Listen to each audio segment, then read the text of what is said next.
कौन जानता है उसको? कोई नहीं जानता है। इसलिए आज वो सती कथा नहीं सुनी तो लिखते हैं पूरा उपाधि बाबा ने हटा दिया और उपाधि हटा कर कहा कि सती जा रही है। कौन? दक्ष की बेटी जा रही है। सिर्फ दक्ष की बेटी लिखा और दक्ष का अर्थ होता है चालाक।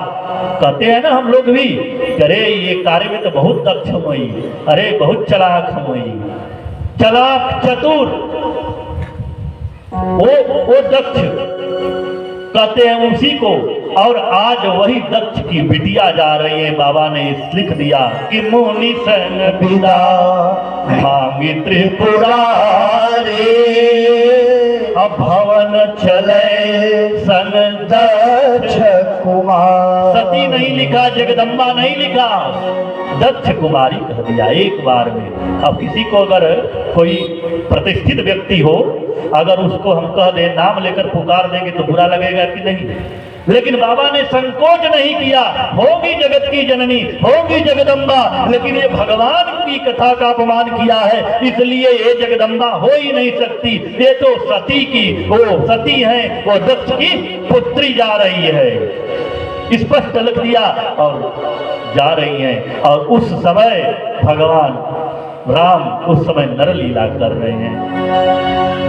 तेहि अवसर, उसी समय भगवान राम नारायण राम के रूप में आ करके वह नर लीला कर रहे हैं। तेहि अवसर भंजन मही भारा, हरि रघुवंश लीन अवतार। उस समय नारायण भगवान श्री हरि ब्रह्म परमात्मा आज राम के रूप में अयोध्या धाम में श्री चक्रवर्ती महाराज श्री दशरथ के आंगन में वो उनके पुत्र बन करके आज जन्म ले लिए हैं।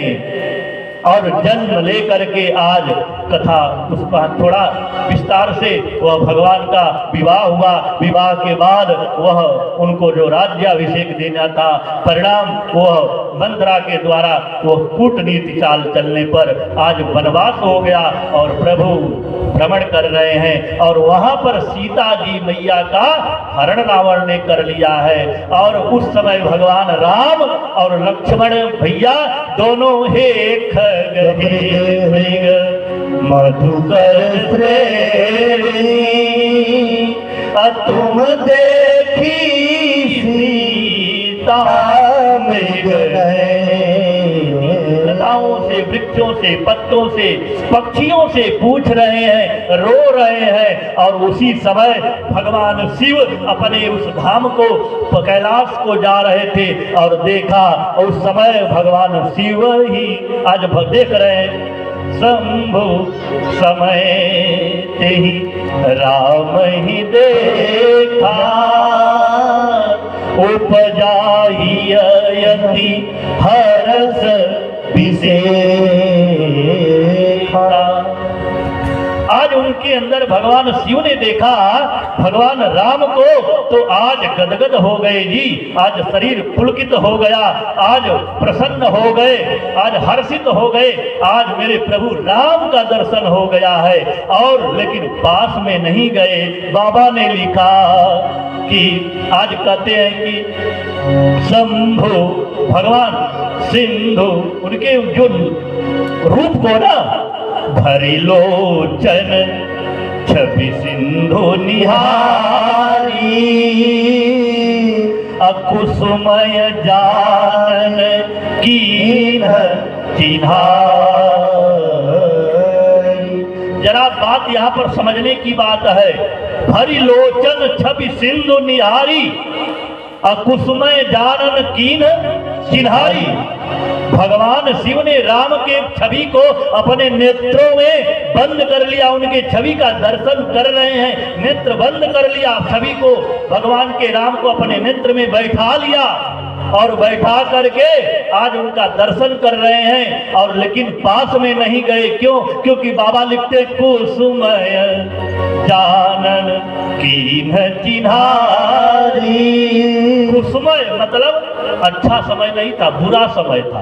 अरे भगवान शंकर का भी बुरा समय हो सकता है, जो भाभी मेट सके त्रिपुरारी, जो भाभी को भी मिटाने की सामर्थ्य रखता है। भगवान शिव जो आप सुनते हैं, जो अभी इसी गाजीपुर में आ जाएगा, चौबेपुर है ना, वहां पर जो मार्कंडे महादेव जी का जो मंदिर है, मार्कंडे जो बालक, छोटे से बालक, उस समय यमराज आते हैं उनके प्राण को हरण करने के लिए, और उसी समय वह बालक मार्कंडे भगवान शिव को जल चढ़ा रहे थे, और जब गर्जना सुने वह उस समय यमराज का, तो यमराज को देख करके भयभीत हो गया बालक, छोटा सा 5 वर्ष का, और उसी वो शिवलिंग से लपिट गया, पकड़ लिया, बचाइए। उसी समय भगवान शिव खड़ा हो गए और उस समय आज उनका वध कर दिया था, यमराज का वध कर दिया, यमराज का वध कर दिया, हाहाकार मच गया।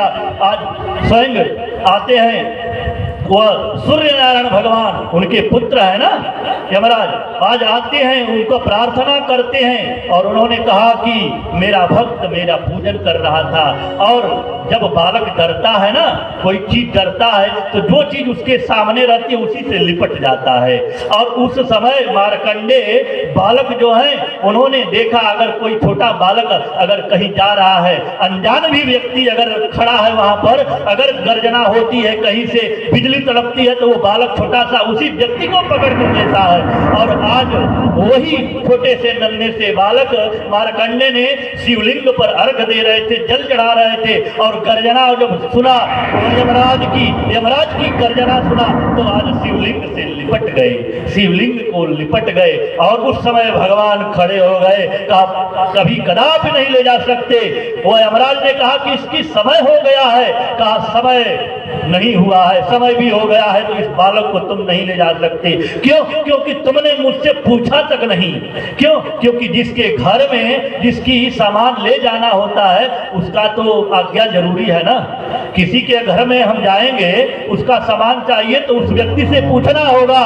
तो भगवान शिव ने कहा कि ये मेरे घर में, मेरे यहाँ पर आकर के मेरा पूजन कर रहा है, तुम आए हो और आकर के तुमने मुझसे पूछा तक नहीं, और इसी तरह इसके प्राण को हरण करके ले जाना चाहते हो तो नहीं ले जा सकते, बिना मेरे आज्ञा के अब बालक को नहीं ले जा सकते। और मार्कंडे जी अमर हो गए, नहीं ले गए। कहते हैं ना कि अकाल मृत्यु वो मरे जो काम करे चंडाल का, और काल उसका क्या बिगाड़े जो भक्त हो महाकाल का।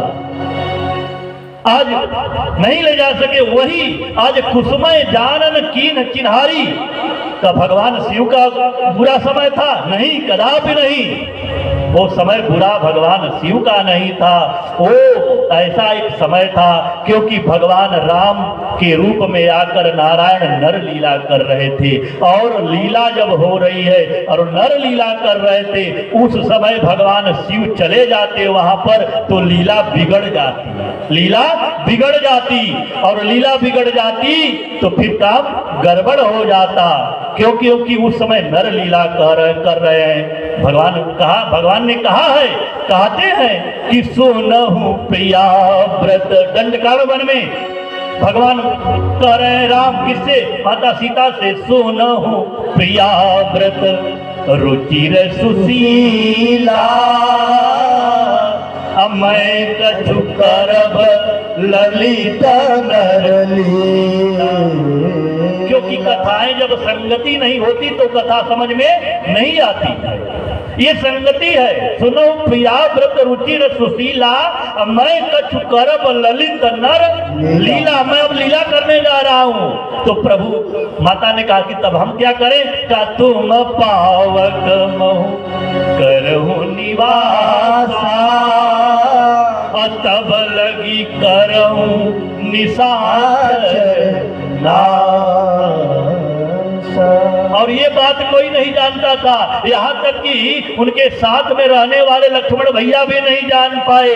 जो कछु चरित रचा भगवाना, लक्ष्मण यह कछु मरम न जाना, वो भी नहीं जान पाए है, लेकिन कौन जाना? भगवान शिव जानते हैं। भगवान शिव ने जाना कि ये तो भगवान प्रभु नर लीला कर रहे हैं और ये लीला हो रही है। और लीला में मैं बीच में चला गया, वहां पर उनको प्रणाम करने लगा तो काम गड़बड़ हो जाएगी, लीला बिगड़ जाएगी। जैसे यहाँ रात को लीला होती है ना, और लीला हो रही है और अगल बगल के लोग आते हैं दर्शक बनकर देखने के लिए, और आया व्यक्ति कोई अगल बगल का और देखा कि अरे ये तो राम का जो पाठ कर रहा है वो हमारा मित्र ही है, तो वहां से कहेगा काहो मित्र, काहो फलाने, का हलचल बा? कह सकता है? नहीं कहेगा। क्यों? क्योंकि वहां से कहेगा तो लीला बिगड़ जाएगी। कब कहेगा?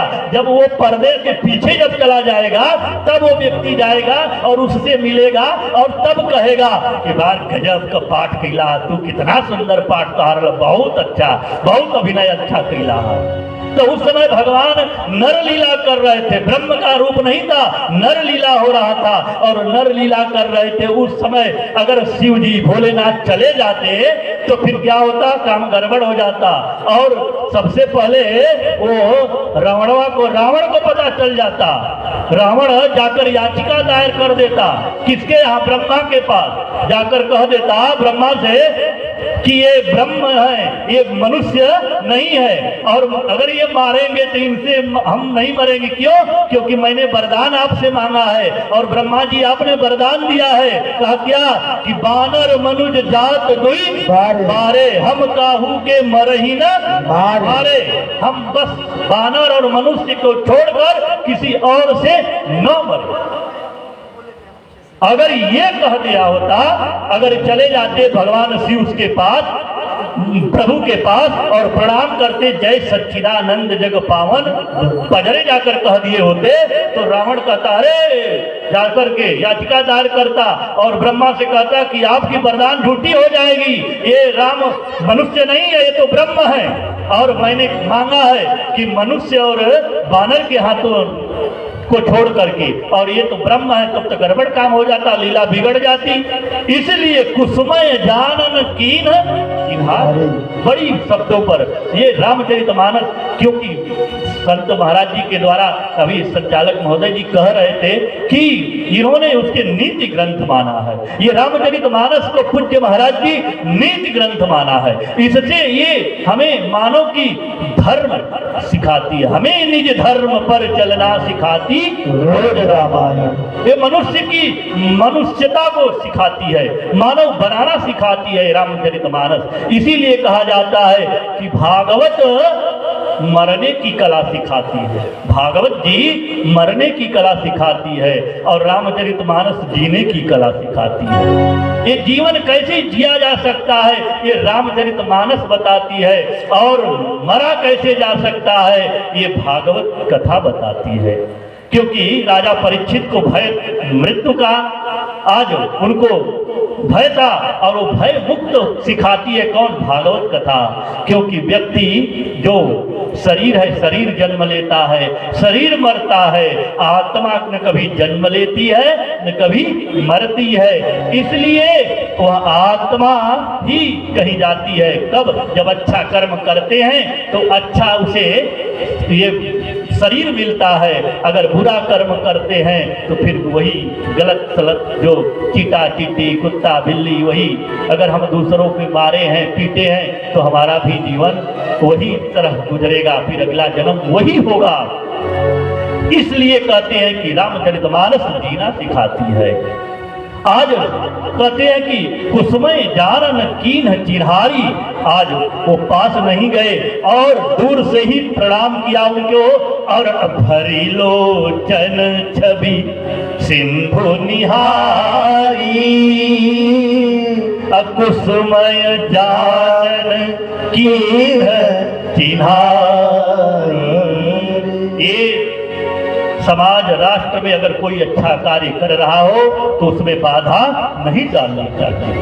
उसमें सहयोग करना चाहिए। आज ये भगवान नर लीला कर रहे हैं, उनका जन्म हुआ है विप्रधेनु सुर संत हित लिंग मनुज अवतार, और राक्षसों का विनाश करने के लिए, धर्म की स्थापना करने के लिए।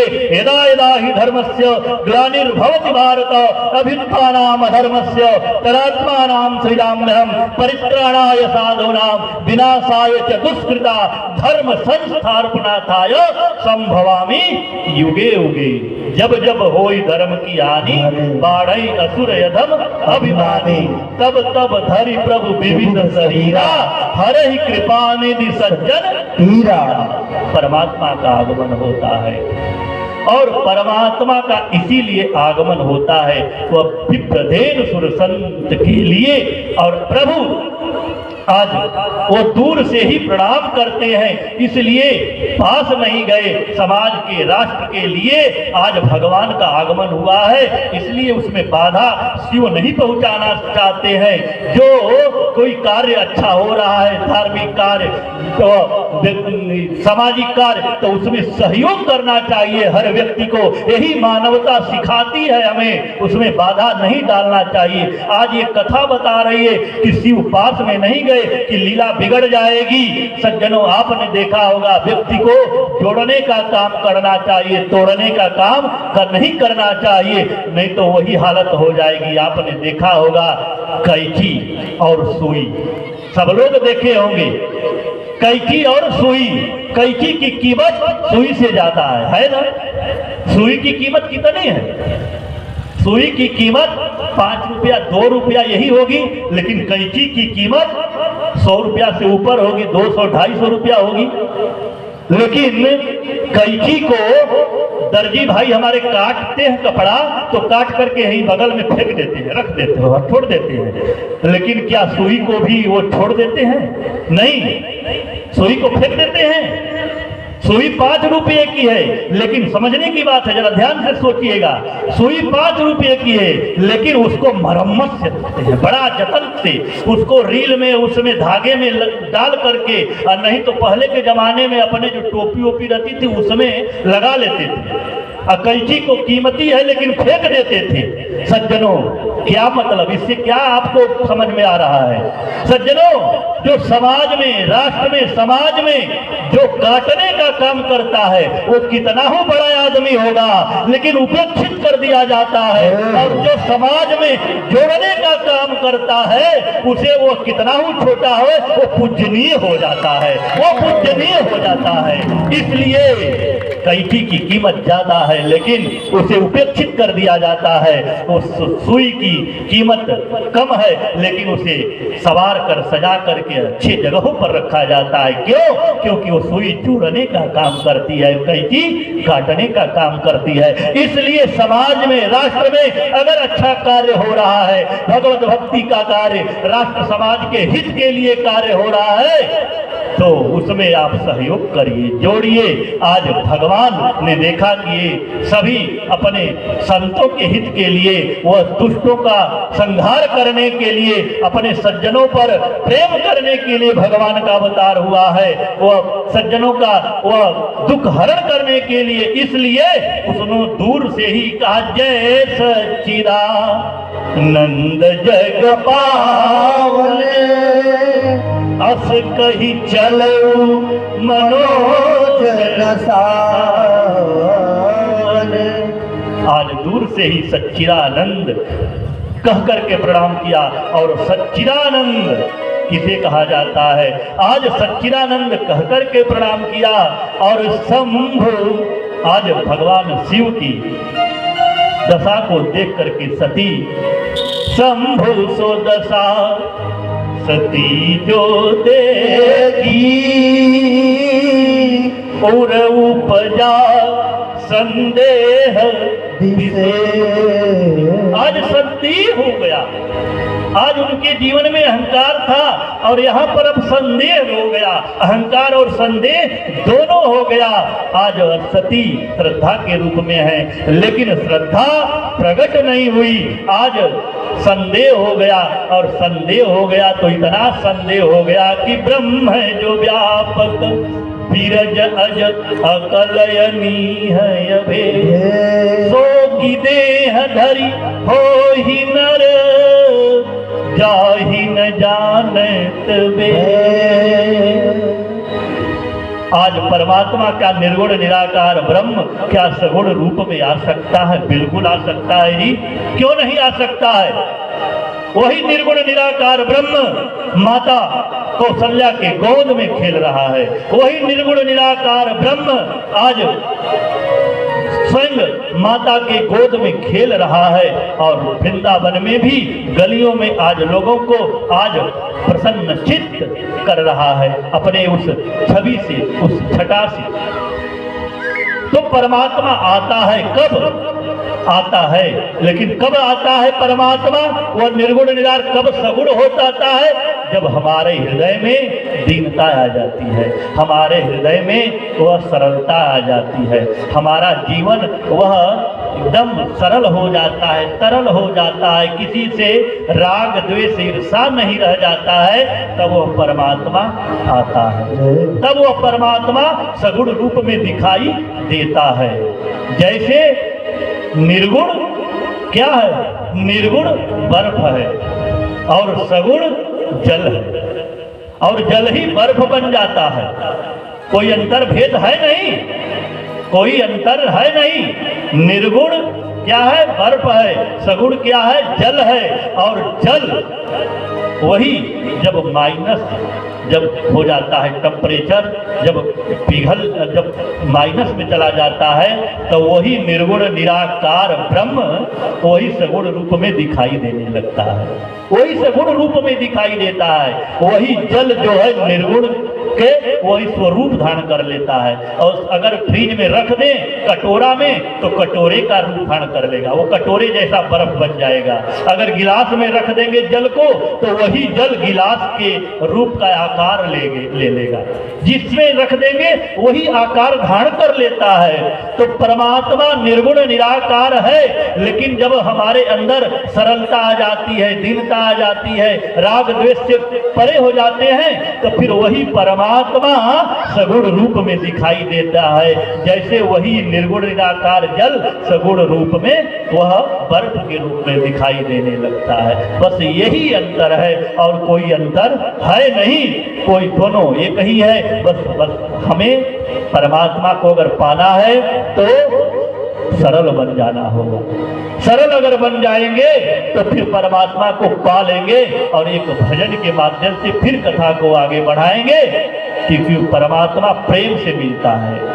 प्रेम चिन्हला नया आदमी कवन जात हो। क्या बात? यही हमारे महाराज जी प्रभु पुण्य श्री गंगा रामदास जी महाराज का यही उद्देश्य है कि मानव से मानव प्रेम करें, यही बनौता है। प्रेम नाच अरे झूठ भात प्रेम चिन्हला नया आदमी कवन जात हो। प्रेम चिन्हला नया आदमी कवन जात हो।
लाइन में लास्ट भाव है।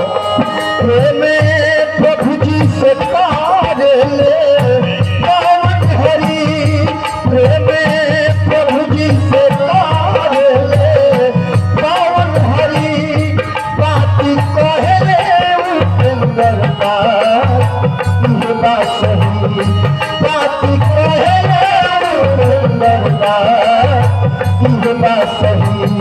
प्रेम और क्या, प्रेम का परिभाषा क्या है? प्रेम दुनिया में प्रेम प्रभु जी के दीहल सौगात है, प्रेम प्रभु जी के दीहल सौगात है, प्रेम प्रभु जी के दीहल, प्रेम प्रभु जी के दीहल सौगात है, जिन्हें लाया कवन जात है, जिन्हें लाया कवन जात है, प्रेम नाच में उठ भाग्य है, प्रेम नाच में उठ भाग्य है, प्रेम जिन्हें लाया कवन जात है, प्रेम जिन्हें लाया कवन जात है, प्रेम जिन्हें लाया जिन्हें लाया कवन जात है। राम ही केवल प्रेम किया, परमात्मा प्रेम प्रिय है। आज सती का जीवन, सती इतनी भ्रमित हो गई, इतनी भ्रमित हो गई कि परिणाम के जीवन बिगड़ गया। और भगवान ने बताया नहीं, आकाशवाणी हुई, क्योंकि उन्होंने आगे कथा आती है कि वर्णत पंत विविध इतिहासा विश्वनाथ पहुँचे कैलाश पहुँचे हैं। और वहाँ पर सती जब चल रही हैं और उस समय आज बहुत समझाया बाबा शिव ने कि अरे सती तुम, उन्होंने पूछा ना जब जग इन्हें कि आप कह रहे हैं ब्रह्म हैं, तेहि नृप कीन प्रणामा, तेहि नृप सुत ही कीन प्रणामा। ये तो राजकुमार दिखाई दे रहे हैं और उनको आप जय सच्चिदानंद कहकर के प्रणाम कर रहे हैं। आपको मति को क्या हो गया है? ज्यादा भांग पी लिए हो क्या बाबा आप ज्यादा भांग चढ़ गई है, इसलिए ये राजा के लड़के नहीं दिखाई दे रहे हैं। आपको राजा के लड़कों में सच्चिदानंद दिखाई दे रहा है। तीन नृप सुत ही कीन प्रणामा, ये नृप राजा को कहते हैं, ये राजा के पुत्र हैं, इनको आप प्रणाम कर रहे हैं और सच्चिदानंद कह करके प्रणाम कर रहे हैं। ये तो अच्छी बात नहीं है। लगता है भांग आप ज्यादा चढ़ा लिए हो। बाबा ने कहा हम नहीं चढ़ाए हैं, तुम्हें चढ़ गया है जरूर, बिना इसी तरह नशा में हो तुम। क्यों? क्योंकि कथा नहीं सुनी थी। अगर कथा सुनी होती तो भगवान की कथा, राम कथा हो रही थी, अगर सुनी होती तो फिर ये शंका नहीं होता। शंका कब होता है? क्योंकि जाने बिनु न होई प्रतीति, अबिनु प्रतीति होई नहीं प्रीति। जाने बिना प्रेम नहीं बढ़ता है। अगर ये कथा सुनी होती तो भगवान के प्रति वह प्रेम बढ़ा होता, न कि संशय बढ़ा होता। संशय नहीं हुआ होता, प्रेम बढ़ा होता राम के प्रति। लेकिन संशय हो गया कि ये तीन नृप सुत ही कीन प्रणामा। आज भगवान ने कहा कि कहा कि अगर तुम्हें विश्वास नहीं है तो तुम जाओ परीक्षा ले, जाकर परीक्षा ले लो। और वो सती आती है, और सती आती है परीक्षा लेने के लिए। तो देखिए वो वहाँ पर आई है, और आई है तो सती ने क्या किया कि आज सती आज सीता जी का भेद धारण कर लेती है। कैसे परीक्षा लेती है? सती आज सीता जी का भेष धारण कर लेती हैं, और सीता जी का भेष धारण करके जिस मार्ग पर प्रभु राम आ रहे थे उसी मार्ग पर आगे आगे चलने लगी हो। और हमारे यहाँ की सभ्यता क्या है, हमारे भारत की संस्कृति क्या कहती है कि नारी पति के कदमों के पीछे चलती है। नारी अपने पति के कदमों के पीछे पीछे चलती है, लेकिन आज वो आगे आगे चल रही है, वही पकड़ में आ गई जी। क्योंकि हमारे यहाँ की संस्कृति ये नहीं है। हमारी संस्कृति वह राम कृष्ण की है, जहाँ पर हम लोग वह आदर और सम्मान दिया जाता है। ये नारियों को भी सम्मान मिलता है। किसी देश में इनको देवी कह करके नहीं पुकारा जाता। कोई ऐसा देश नहीं है जहां पर देवी कहा जाता है माताओं बहनों को, कहीं नहीं कहा जाता है। ये भारत भूमि ही है जहां पर गीता देवी, सरिता देवी, दुर्गा देवी, देवी कह करके संबोधन किया जाता है। क्यों? क्योंकि इनका यह दर्जा महान कहा गया है। इसीलिए किसी संत ने कहा है कितना गौरवशाली पद जग में भारत की नारी का, थक जाता सहस्त्र बल पर पार न पाता सारी का। कदाचित ये संकल्प अगर कर लेती है तो सूर्योदय भी रुक जाता है। इनकी दृष्टि पड़ते ही कोढ़ी निर्मल काया पाता है। एक बार नारी अपनी पति के वचन की रक्षा के लिए सहज ही काशी में बिक जाती है। एक बार नारी त्रिदेवों को भी पालने शिशु बनाकर पालने झुलाती है। और एक बार नारी यमराज के पीछे लगकर अपने पति को जीवित वापस लाती है कितना गौरवशाली पद जग में भारत की नारी का। कितना पद है। यही है अनसुईया है, यही दुर्गा है। ये तो प्रेममयी पत्नी भी है, तो ये स्नेहमयी बहन भी है और ममतामयी माँ भी है। इनके कई रूप हैं। इसीलिए नव दुर्गा का हम लोग प्रार्थना करते हैं, आराधना करते हैं। अनेक रूप हैं इनके। यही नारी कभी बहन के रूप में स्नेहमयी बहन हो जाती है। यही नारी कभी ममतामयी माता बन जाती है। यही नारी कभी वह प्रेममयी वह पत्नी बन जाती है। अनेकों नाम है इनका।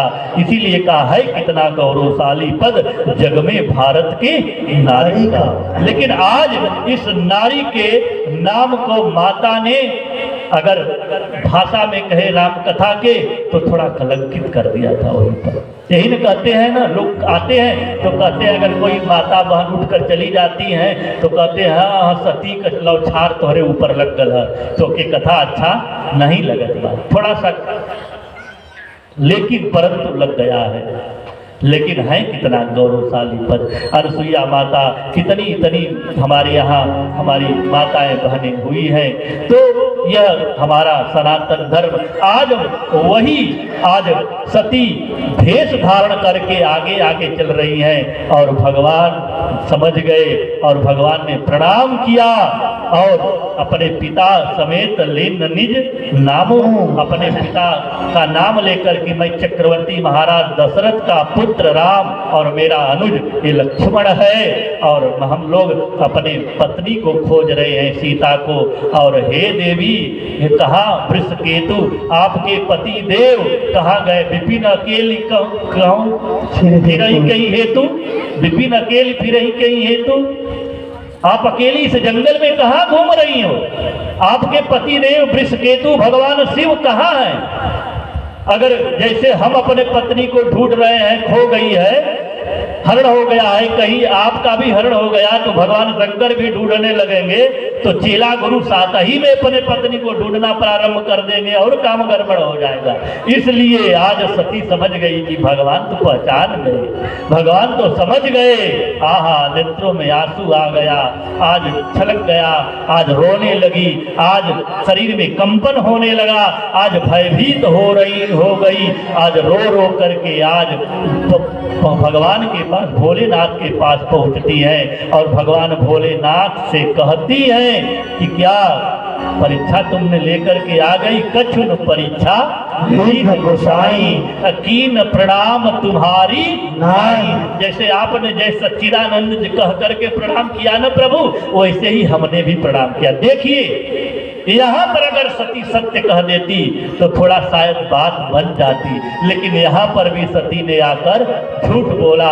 और झूठ बोला, सज्जनों याद करिएगा, ये कथा कह रही है कि जीवन में अगर एक झूठ को छिपाने के लिए 100 झूठ बोलना पड़ता है। अगर कोई गलती हो गई है तो आप झूठ मत बोलिए, एकाएक कह दीजिए कि हमसे गलती हो गई, ये गड़बड़ हो गया है, वही बात समाप्त हो जाएगी। लेकिन अगर उस गलती को छिपाने के लिए आप एक झूठ बोलेंगे, तब तक फिर एक झूठ बोलना पड़ेगा, अब वो क्रम चलता रहेगा और आपका फिर कभी वह मन शांत नहीं हो सकता है। इसलिए ये कथा करिए कि एक ही बार अगर गलत हो गया, अगर पत्नी से पति से एक बार कह दो नहीं हमसे गलती हो गई, मैं गया, ऐसा हुआ, बात खत्म। एक बार एक झूठ को छिपाने के लिए 100 झूठ बोलना पड़ता है और बात और बिगड़ती जाती है। इसलिए बात को बिगाड़ना नहीं है, बात को संवारना चाहिए। आज सती ने कहा तो भगवान ने कहा, भोलेनाथ ने कहा, अरे बाप रे बाप, इतना कुल सब कर दी सती। सती को मैं समझाया,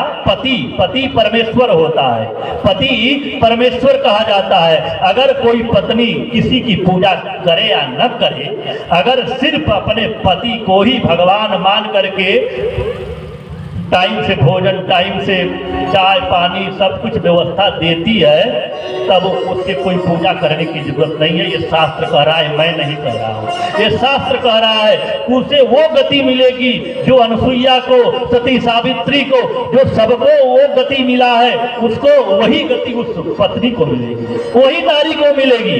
वो मत जाए पूजा करने, मत जाए शंकर को जल चढ़ाने, कोई बात नहीं है। लेकिन पति का अगर अनादर करती है तो कितना ही पूजा करे, कितना ही तुलसी जी को जल चढ़ाए, भोलेनाथ को जल चढ़ाए, लेकिन उसका उद्धार होने वाला नहीं है। सुन लीजिएगा माता जी, ये मैं नहीं कह रहा हूं, ये हमारे शास्त्र कह रहे हैं। आप कितना ही पूजन कर लीजिए, कुछ होने वाला नहीं है। आप कुछ मत करिए, कोई पूजा नहीं करिए, अगर पति का सेवा करिए तो आपको सब कुछ मिल जाएगा। कभी अभी मैंने कह रहा था ना कि पति के व्रत के बल पर माता अनुसुईया ने ब्रह्मा विष्णु महेश को बालक बना दिया। जी हेते बालक बना दिया।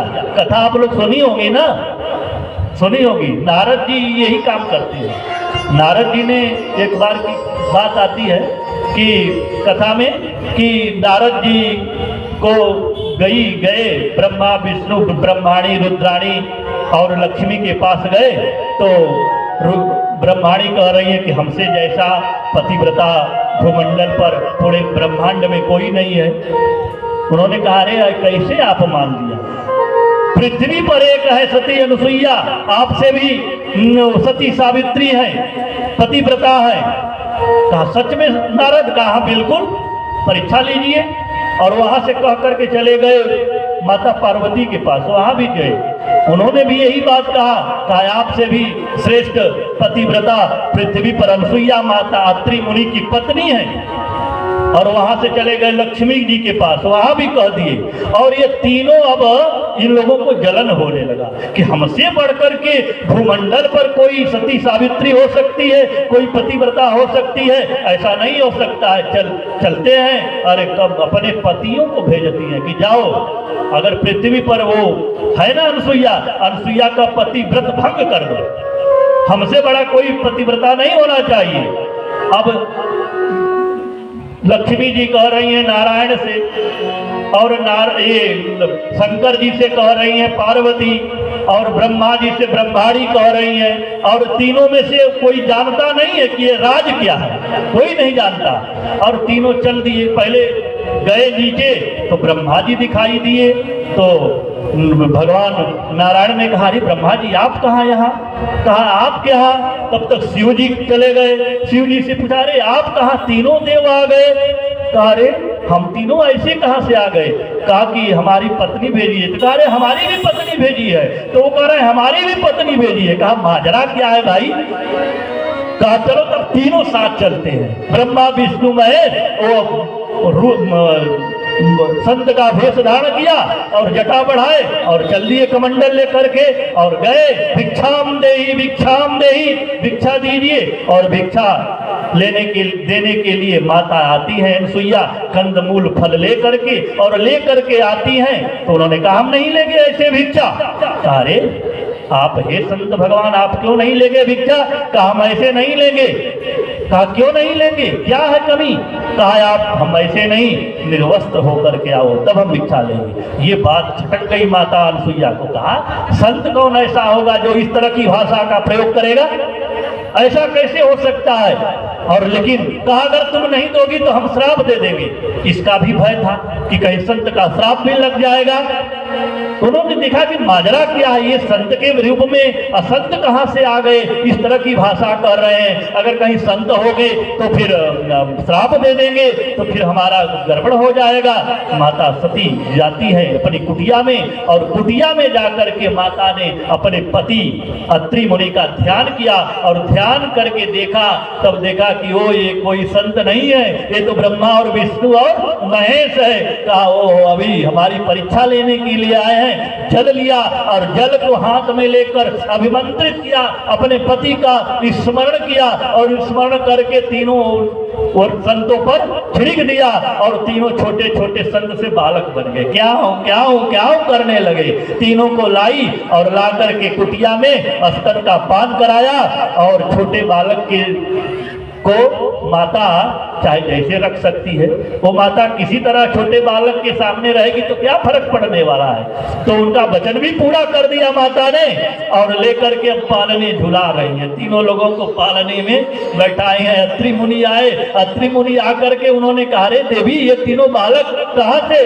कहा प्रभु स्वामी आपके बालक हैं। समझ गए अत्रि मुनि। अत्रि मुनि ने कहा देवी तुम्हारी महिमा अपरंपार है, अद्भुत है तुम्हारी महिमा। चलो कोई बात नहीं, हम भी तरह इन लोगों को खिला ले। और झुलाने लगे। और इधर ब्रह्माणी रुद्राणी घबराने लगी, कितने दिन हो गए हमारे पति देव कहाँ रह गए, आए नहीं। और पता लगाने के लिए आती है, और आती है तो अत्रि मुनि के उस कुटिया में जाती है। गेट बंद था, आवाज लगाया, खटखटाया दरवाजा को। कहा कौन? माता अनसुईया ने आवाज दिया। कहा कौन? कहा कि हम आपकी बहू हैं। तीनों ने कहा कि हम आपकी बहू हैं। ब्रह्माणी रुद्राणी और लक्ष्मी ने कहा कि हम आपकी बहू हैं। तो माता अनसुईया ने कहा अरे बहू हो तो तुम आ जाओ, बहू को घर में आने के लिए पूछने की जरूरत नहीं है, वो तो घर की सदस्य है, आ जाओ तुम भी। चली जाती है तीनों, और तीनों आज रोज बहुत दिन बीत गया, कह नहीं पाई कि ये मेरे तीनों पति है, इनके पति हमारे पति।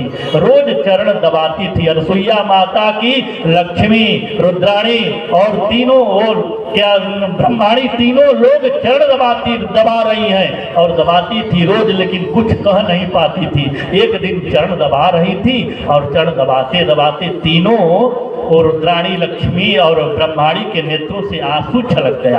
आंसू गिरा तो माँ के चरणों पर पड़ा, तो चरणों पर पड़ा तो माँ ने कहा अरे अनसुईया माता ने कहा तुम लोग रो रही हो बहू, क्यों बात, क्या बात है?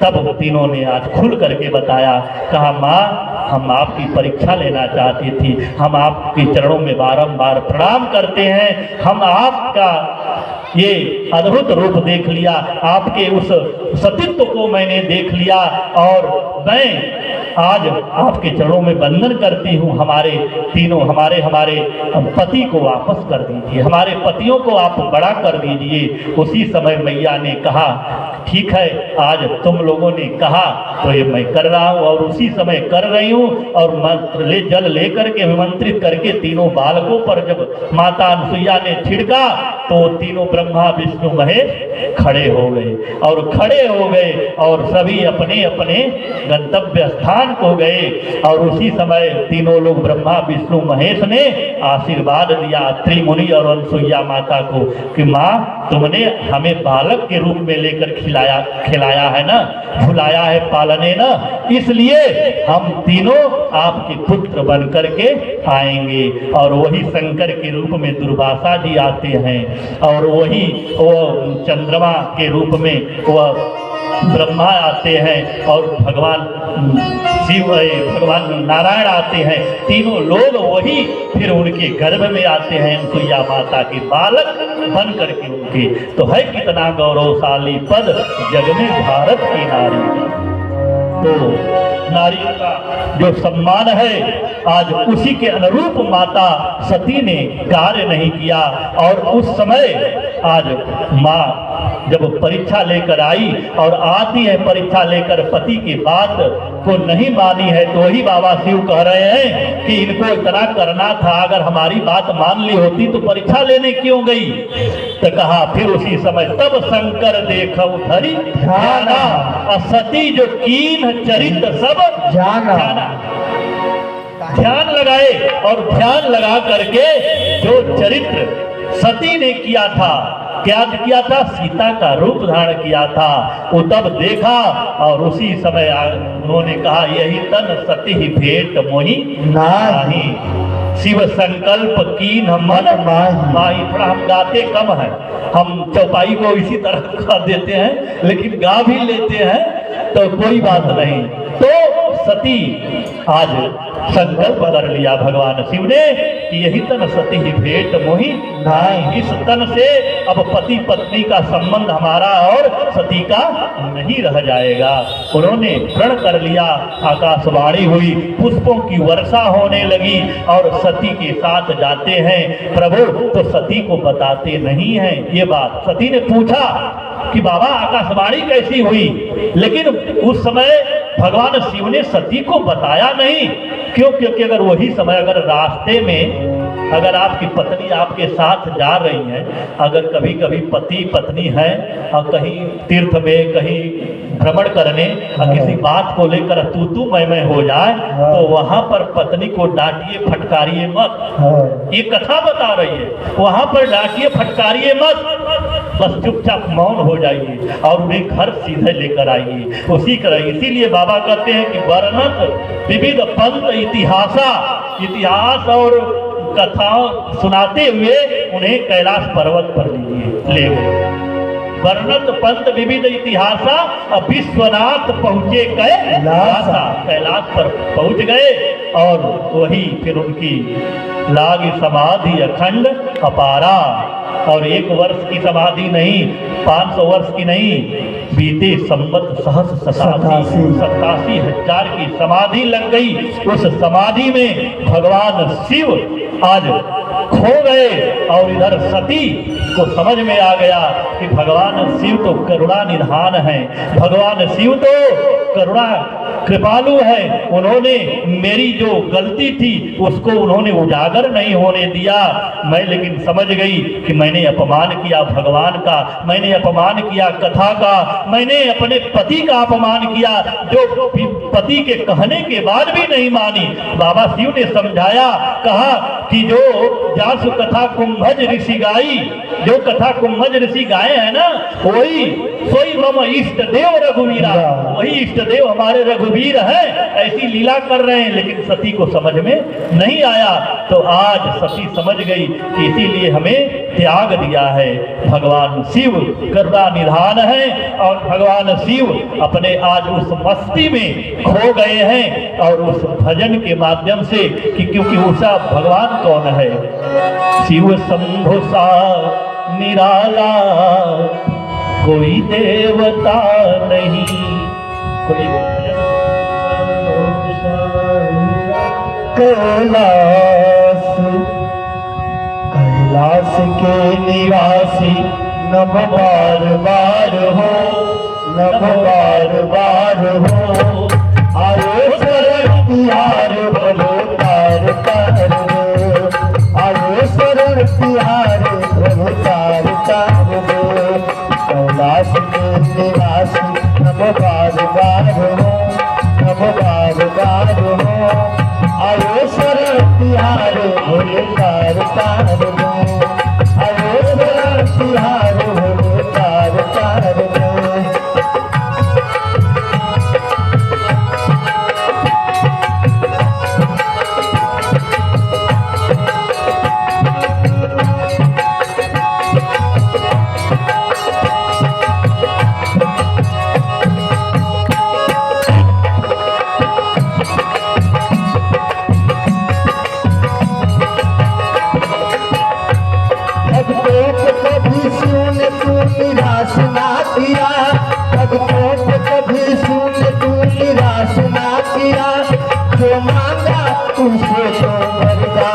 दे दिया, जो मांगा उसे तो वरदान दे दिया। मुक्तिधार, हाँ हाँ मुक्तिधार ओमकार दयाल तो दयाल तो, आयो शरण बिहार भोले पार पार दो, आयो शरण बिहार भोले पार पार दो।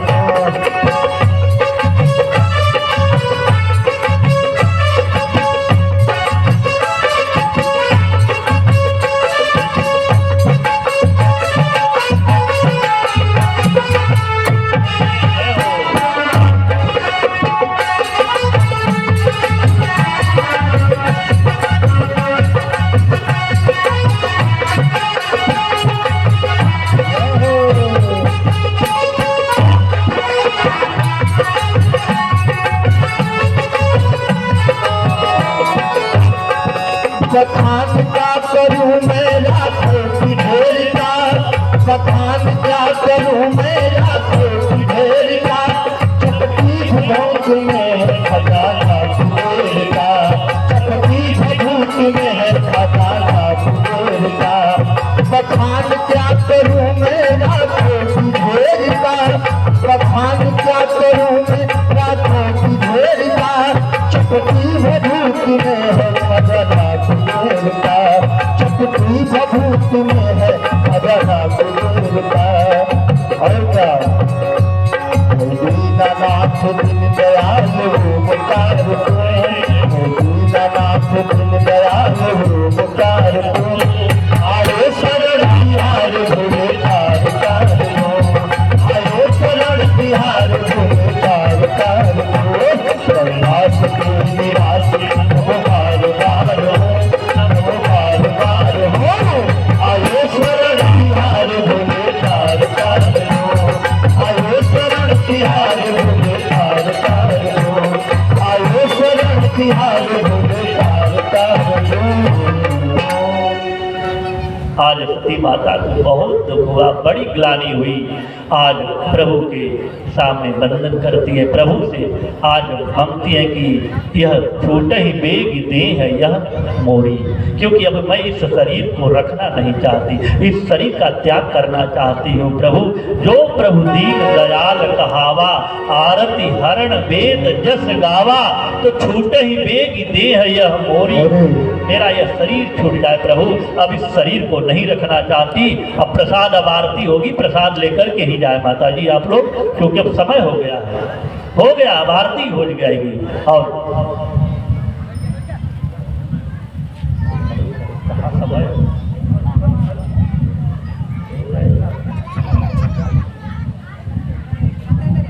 चलो, बोल वृंदावन बिहारी लाल की जय। तो यही वही सती फिर माता पार्वती के रूप में होती है, वही सती फिर शरीर को त्याग करके और सती मरत हरि सन वर मांगा आज मांगती है कि आज प्रभु के चरणों में, हमारा भोलेनाथ के चरणों में वह अगाध प्रेम रहे, और यही वर मांग करके अपने शरीर का वह दक्ष प्रजापति के उस यज्ञ में, मंडप में शरीर का त्याग करती है। और कहते यही कारण हिम गृह जाई, यही कारण गृह जाई, जन्म पार कभी तन पाई, जन्म पार कभी तन पाई, यही कारण गृह जाई, यही कारण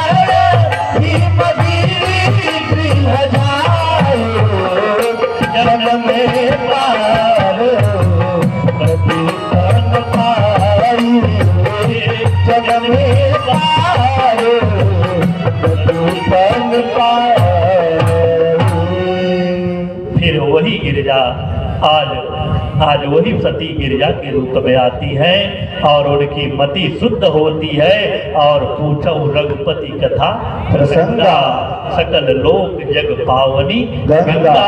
आज पूरा लोक जान गया माता सती का आज पद ऊंचा हो गया। जो सती थी वही जब आती है वह पार्वती के रूप में तो पद ऊंचा हो गया। इसलिए हमारे भी जीवन में अहंकार नहीं, ये मानव का उद्देश्य है, ये मानव ये धर्म संस्था का उद्देश्य है, महाराज जी का उद्देश्य है। अहंकार ईर्ष्या को त्यागिए, तब भगवान की भक्ति आपको मिलेगी। क्योंकि श्रद्धा, विश्वास और समर्पण ये तीन चीज जीवन में आ गया तो भक्ति भगवान की प्राप्त हो जाएगी। और इसी के साथ कथा को विश्राम। अब आरती होगी, आरती के बाद प्रसाद वितरण होगा। जय सिया राम। ओम नमः पार्वती पते हर हर महादेव। ये उपेंद्र जी के द्वारा ही यहाँ पर आगमन हमारा हुआ है। हम इस क्षेत्र से वंचित थे और राहुल जी महाराज जी का यह क्षेत्र था, तो उनको द्वारा तो उन्होंने कहा हमारी कथा थी पलामू में, तो वहीं पर बात हुई विजय जी से, तो फिर यहाँ पर आगमन हुआ। बहुत सुंदर, साथ में हमारे कई कथाओं में रहते हैं।